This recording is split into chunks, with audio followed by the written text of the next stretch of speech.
Which nationalities are you seeing the most in Albania that are being affected? And also, how are they coming here? I mean, are they being brought here in a clandestine way? Are they coming here on holiday? Are they coming in a legal pathway? And then, I mean, how is it happening?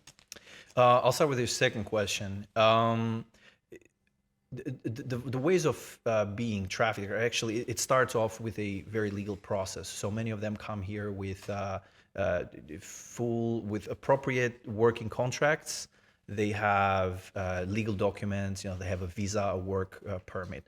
And this is done through intermediary actors, which are employment agencies. They will typically, propose them a particular job, a certain salary, they agree to come here.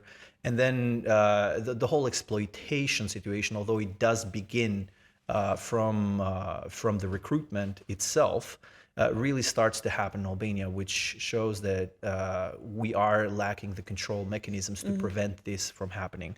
So sometimes we've also seen cases where they've come to Albania with a tourist visa, and while they're staying here, they get a job somewhere, and in the process start to get the permit. The staying permit in the country. So this is how it really starts. Some of the nationalities that are currently most at risk are the ones where cheaper labor is coming from, so namely the Philippines, Indonesia, Bangladesh. Recently, we're seeing China, and a very large growth in the number of African nationals coming to Albania. And that's for two reasons. One, they see Albania as a safe place to work, but it's also much cheaper as compared to other countries where they can go Germany work. Exactly. So recruitment agencies are actually exploiting this, from fraudulent recruitment to legitimate recruitment. But then, as I said, the real exploitation begins once they arrive here. And of course, these individuals that have been referred to you or have just shown up, this is just the tip of the iceberg, isn't it? It is the tip of the iceberg. We have no real way of knowing how many other people have been trafficked and are currently in this country, whether it's working illegally in a massage parlor or, just without a contract, or being sex trafficked or abused in some other way. We don't know, do we? That's really concerning as well. You say the tip of the iceberg. I would say we've just scratched the surface. And unfortunately, the numbers are staggering, So these recruitment agencies, they are working without licenses. I don't think this sector is regulated as such, is it? And now, as I said, especially when it comes to labor exploitation, the process is legal in its appearance. So what happens is an individual is recruited through an agency, they're promised a certain pay, they sign a contract. Now, there are a lot of issues with the contract. We've analyzed some of the contracts.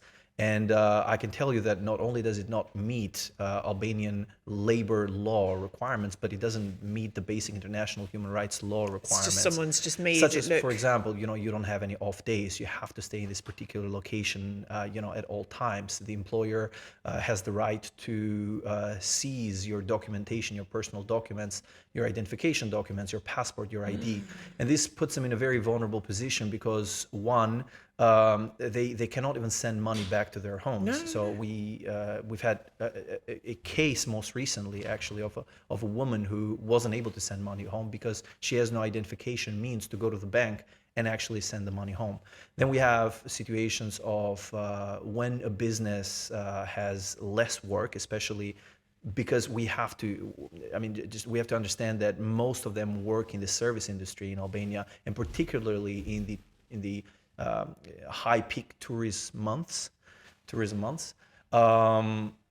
and when the influx of tourists kind of dies down or goes down, we see that a lot of the employers, they don't want to have them around.